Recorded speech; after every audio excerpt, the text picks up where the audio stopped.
My name is Elellanar R. Clare, 30 years old, and the night my boyfriend compared me to his ex-girlfriend was the night something inside me quietly stopped trying. Daniel Carter and I had been together almost 2 years.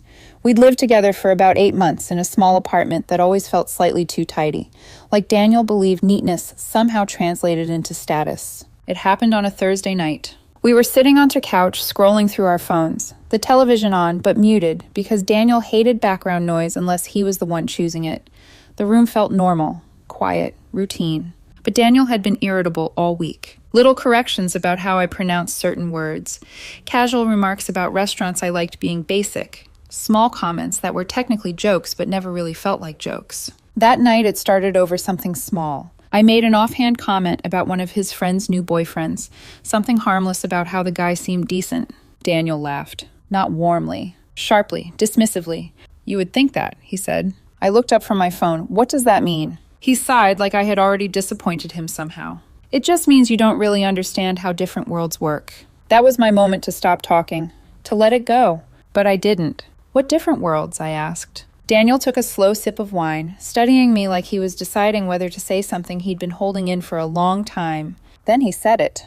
"You're honestly kind of low class compared to my ex. No anger, no raised voice. Just a statement." Like he was commenting on the weather. I waited for the correction. The laugh, the softening, "that's not what I meant." It never came. Instead, he leaned back against the couch and kept talking, almost thoughtfully. "Victoria just carried herself differently," he continued. "People respected her when she walked into a room. She knew the right restaurants, the right people, the right conversations." Each sentence landed like he was describing a resume I had failed to submit. "I think I settled a little," he added. Something quiet inside my chest clicked into place. I didn't raise my voice. I didn't argue. I just looked at him calmly and said, "You're right." Daniel blinked. He clearly hadn't expected agreement. Then I added one more sentence. "At least I never cheated on you like she did." The room went completely silent. Daniel's face tightened instantly. I stood up, grabbed my jacket from the chair, and walked toward the door. Behind me, his voice came sharp and annoyed. "Where are you going?" I turned once. "Somewhere I'm not being compared." Then I left. I drove for about 20 minutes without knowing where I was going. No music, no phone calls, just the sound of the road and Daniel's sentence repeating itself over and over in my head. Low class. Not we're different. Not this isn't working. Low class. Like it was a permanent trait. I pulled into a gas station parking lot and just sat there for a while. My hands weren't shaking. That surprised me. What I felt wasn't anger. It was clarity. Daniel had always compared things. Restaurants, vacations, social circles, even clothing brands. And Victoria was always the benchmark. She cheated on him during their relationship, but somehow that betrayal had been downgraded to a complication. Meanwhile, my greatest flaw seemed to be that I didn't fit whatever image Daniel wanted to project that week. My phone buzzed. "Daniel, you're being dramatic." No apology. Another message followed immediately. "You know I didn't mean it like that." That line again. The universal translation for "I meant it. I just don't like the consequences." I didn't respond. Instead, I drove to my best friend Lena's apartment. Lena was the type of person who didn't interrogate you the moment you walked through the door. She handed me a beer, pointed at the couch, and let silence do its work. After a while, I told her exactly what Daniel said. Word for word. She didn't gasp or get dramatic. She just frowned and said quietly, "You don't say that to someone you respect." Respect. That word hit harder than the insult itself. Around midnight, my phone lit up again. Missed calls now. Voicemails I didn't listen to. I already knew the pattern. Tonight would be annoyance. Tomorrow would be panic. I fell asleep on Lena's couch staring at the ceiling, realizing something uncomfortable but honest. I hadn't walked out because I was angry. I walked out because something inside me finally refused to shrink just to make someone else feel superior. I woke up on Lena's couch to the smell of burnt coffee and the sound of her cat knocking something off the counter, like it had a personal grudge against peace. For a few seconds I forgot where I was.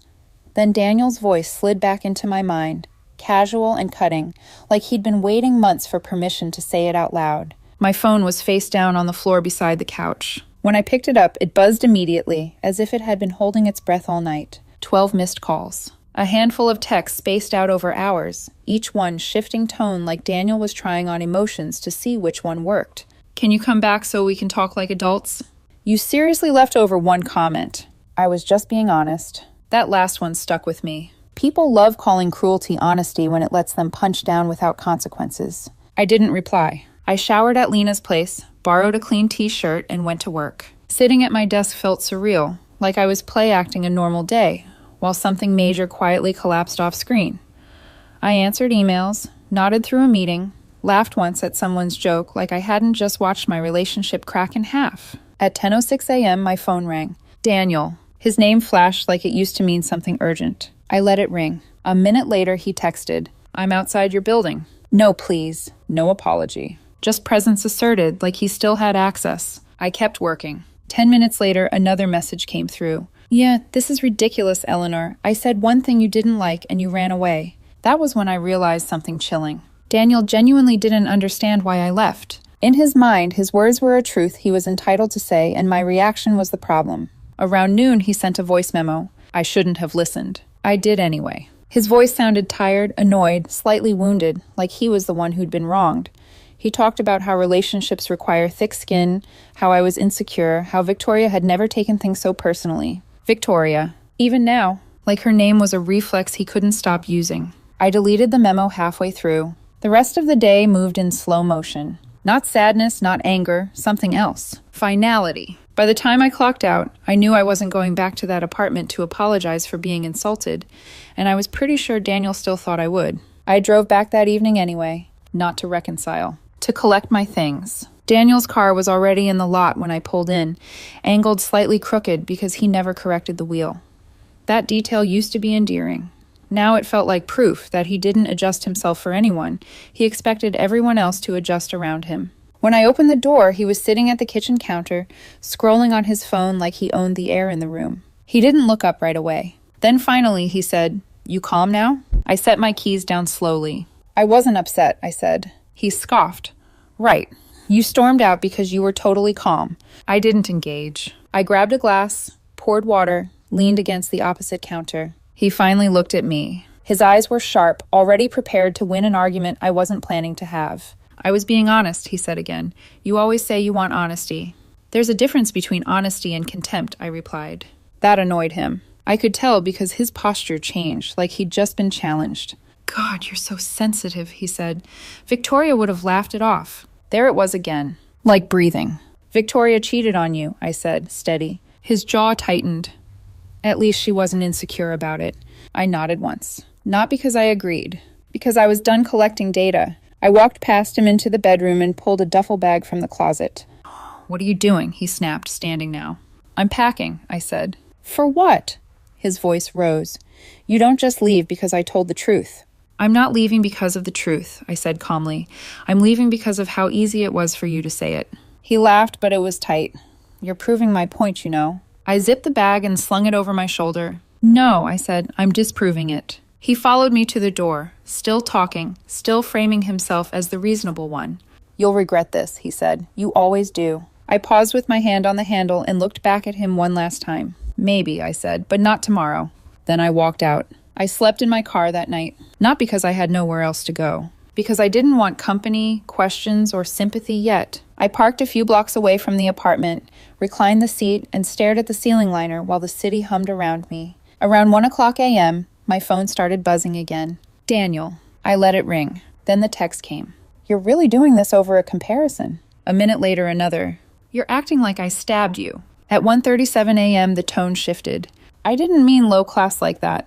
You know what I meant. That sentence almost made me laugh out loud, because if I knew what he meant, then he knew exactly how it sounded. I turned my phone off. I slept in short, shallow stretches. By morning, the decision felt solid. Heavy, but solid.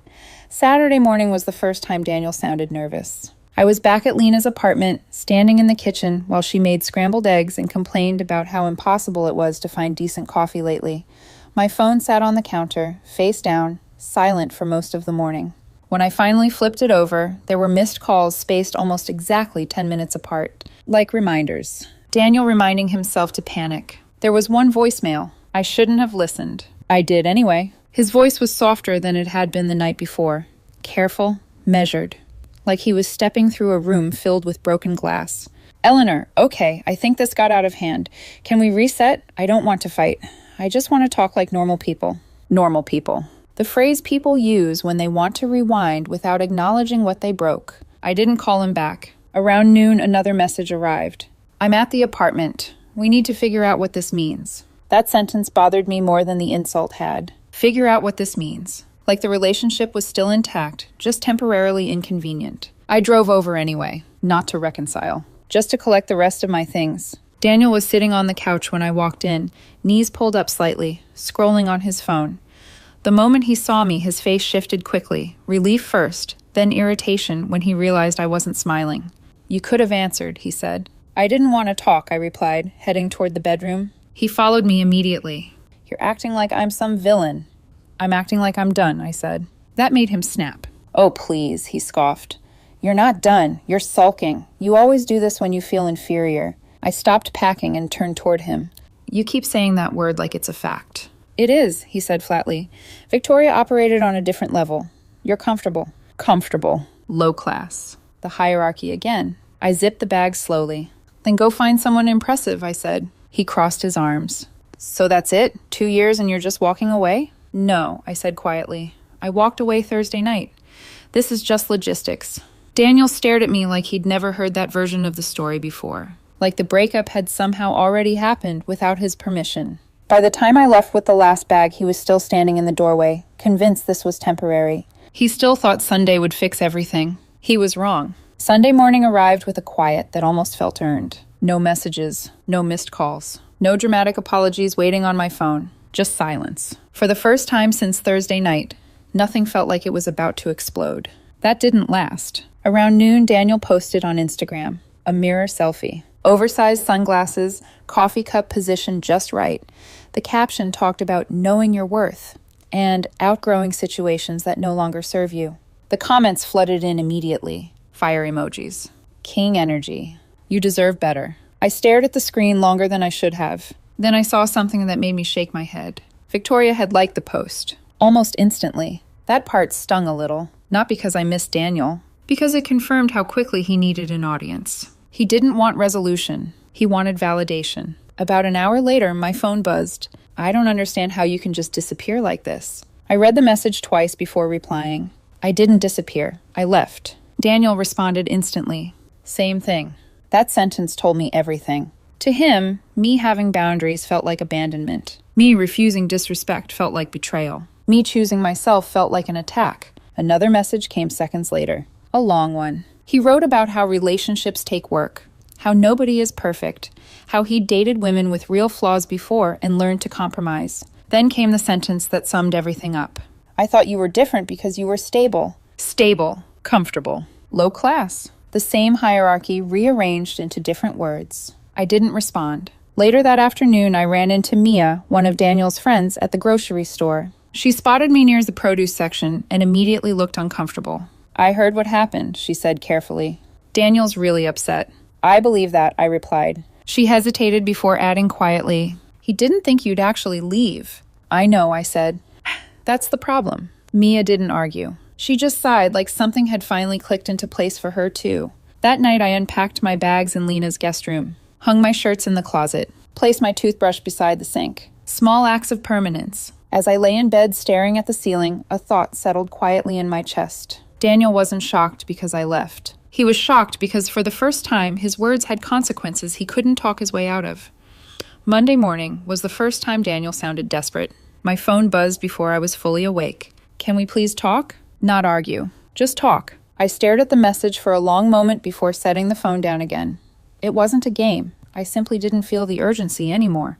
That frantic energy he suddenly had, the need to resolve things immediately, I had already moved past it. An hour later, another message appeared. I'm not saying I was perfect. I'm saying this doesn't have to end like this. That sentence stood out. Doesn't have to end like this. As if the ending was something I had chosen dramatically, like a stylistic decision meant to punish him. I replied once. It already ended. He called immediately. I let it ring. By lunchtime, he escalated. An email arrived first, then another text, then a call from a different number. Each attempt felt less about repairing the relationship and more about Daniel losing control of the narrative. That evening, Lena and I stopped at a bar after work. The place was half full, warm lighting, low music humming in the background. I was halfway through my drink when someone approached the table. Elellanar? I looked up. It was Victoria. Daniel's ex. The woman I had spent 2 years hearing about in comparisons. She smiled politely, though there was something cautious behind it. "I didn't expect to see you here," she said.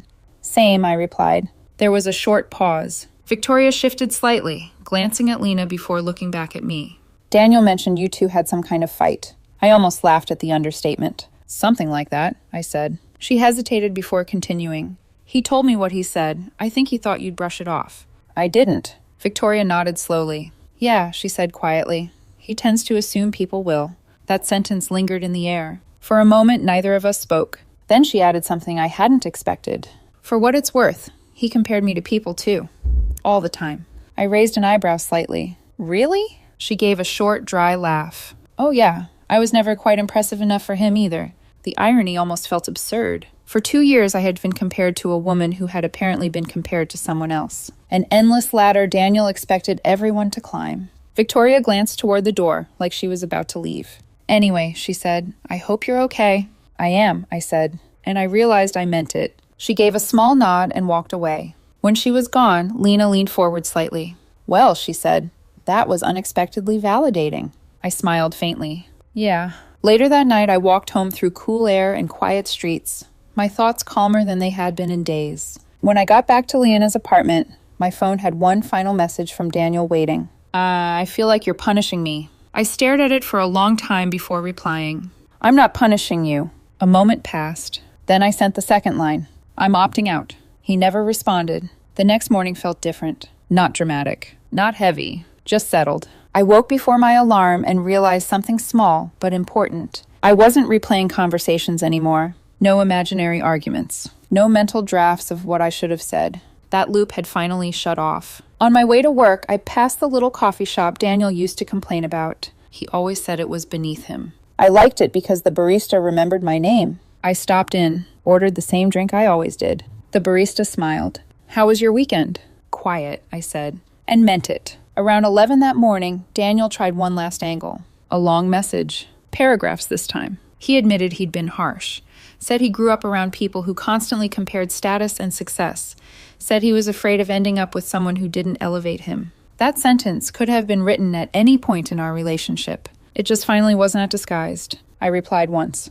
"I'm not interested in being someone's lesson." He didn't answer. Later that afternoon, Lena asked casually if I was okay. Not in a worried way. Just checking in. "I am," I said. That surprised her. It surprised me too. That evening, I went back to the apartment one last time to grab the few things I had left behind. Daniel wasn't there. The place felt hollow, like a set after filming Wrapped. His things were still scattered around, but the energy of the relationship was gone. On the kitchen counter sat a sticky note in his handwriting. "We should talk when you're ready." I left it there. As I closed the door behind me, something became very clear. The relationship hadn't ended because of one insult. It ended because Daniel needed to feel superior more than he needed to feel connected. And I was finally okay walking away from that. By Wednesday morning, it was officially over. No dramatic final conversation. No shouting. No emotional farewell. Just silence. Later, I heard through a mutual friend that Daniel told people he was shocked by how quickly things ended. That he never imagined one comment could undo 2 years. But it wasn't one comment. It was the ease with which he said it. The confidence that I would stay. The assumption that I would accept being ranked, compared, diminished. Life slowly returned to its normal rhythm. Work, gym, coffee at the shop Daniel once called beneath him. The strange part was that nothing felt smaller after the breakup. If anything, life felt larger. I didn't feel like I had lost something. I felt like I had stopped pretending. Stopped pretending that being comfortable was a flaw. Stopped pretending loyalty had to compete with image. Stopped pretending that love was supposed to feel like an audition. I never heard from Daniel again. Not directly. The last thing I saw was another Instagram post about outgrowing people who couldn't keep up. Victoria liked it. I smiled, closed the app, and went about my day. Because when he called me low class, Daniel accidentally gave me clarity. And when I walked out calmly instead of arguing, I took something he never expected to lose. Myself. Sometimes relationships don't end with shouting or betrayal. Sometimes they end the moment you realize you no longer need to prove your worth to someone determined not to see it.